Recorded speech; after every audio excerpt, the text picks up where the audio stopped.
Which of the following is a right of a partner.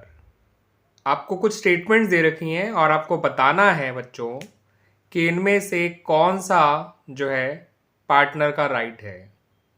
ठीक है बच्चों, तो पहला पॉइंट दे रखा है share of losses with other partners in the agreed ratio. तो बच्चों ये जो पहला पॉइंट है वो पार्टनर का राइट तो नहीं मगर पार्टनर की लायबिलिटी या पार्टनर की रिस्पॉन्सिबिलिटी जरूर नजर आ रही है। ठीक है बच्चों। सेकंड है inspecting and having a copy of the books of accounts, यानी जो बुक्स ऑफ अकाउंट होंगी फर्म की या बिजनेस की उनको इंस्पेक्ट करना और उनकी एक कॉपी अपने पास रखना, ये उसका राइट है। ठीक है बच्चों कि ये कॉपी उसको भी मिलनी चाहिए बुक्स ऑफ अकाउंट की, और साथ साथ उसको भी ये राइट होना चाहिए कि वो बुक्स ऑफ अकाउंट को इंस्पेक्ट कर सके।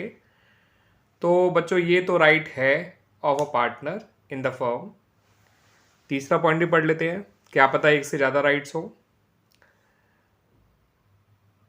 Retiring from the firm without giving a notice, बिना नोटिस दिए पार्टनर रिटायर हो सकता है, ये उसका राइट है।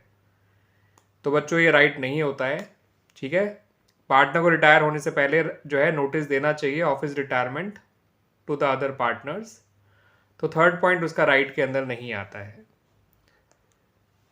फर्स्ट पॉइंट में अगर शेयरिंग ऑफ लॉसेस की जगह शेयरिंग ऑफ प्रॉफिट होता तो हम राइट कह सकते थे, बट यहाँ पे शेयरिंग ऑफ लॉसेस लिखा हुआ है। ठीक है बच्चों।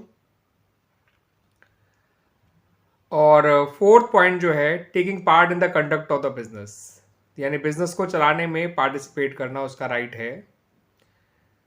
तो फोर्थ पॉइंट भी उसका राइट है बच्चों। किसी भी पार्टनर को ये राइट होता है, ये हक होता है कि वो पार्टनरशिप के कंडक्ट में या बिजनेस के कंडक्ट में पार्टिसिपेट कर सके, बिजनेस को चलाने में अपना कंट्रीब्यूशन दे सके। तो इन द फॉलोइंग आपका सेकंड पॉइंट और जो फोर्थ पॉइंट है वो पार्टनर के राइट्स के अंदर काउंट होते हैं।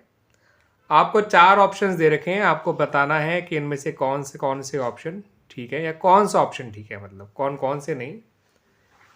तो ए में क्या है, फर्स्ट एंड सेकंड, तो सेकंड तो है मगर फर्स्ट नहीं है, तो ए रॉन्ग है। बी में क्या है, सेकंड एंड थर्ड, तो सेकंड तो है मगर थर्ड नहीं है, इसलिए बी भी सही नहीं है। सी में क्या है, फर्स्ट और थर्ड, तो फर्स्ट और थर्ड तो दोनों ही गलत है, तो सी तो बिल्कुल नहीं हो सकता बच्चों, दोनों ही ऑप्शन इसके गलत हैं। डी में कह रखा है सेकंड और फोर्थ, तो हमने भी देखा था सेकंड और फोर्थ ही जो है राइट ऑफ पार्टनर के अंदर आते हैं। तो our option number D is the right answer. तो राइट चॉइस जो है बच्चों वो ऑप्शन नंबर डी है कि इनमें से सेकंड और फोर्थ पॉइंट जो हैं वही पार्टनर के राइट्स हैं among the given points. Clear बच्चों।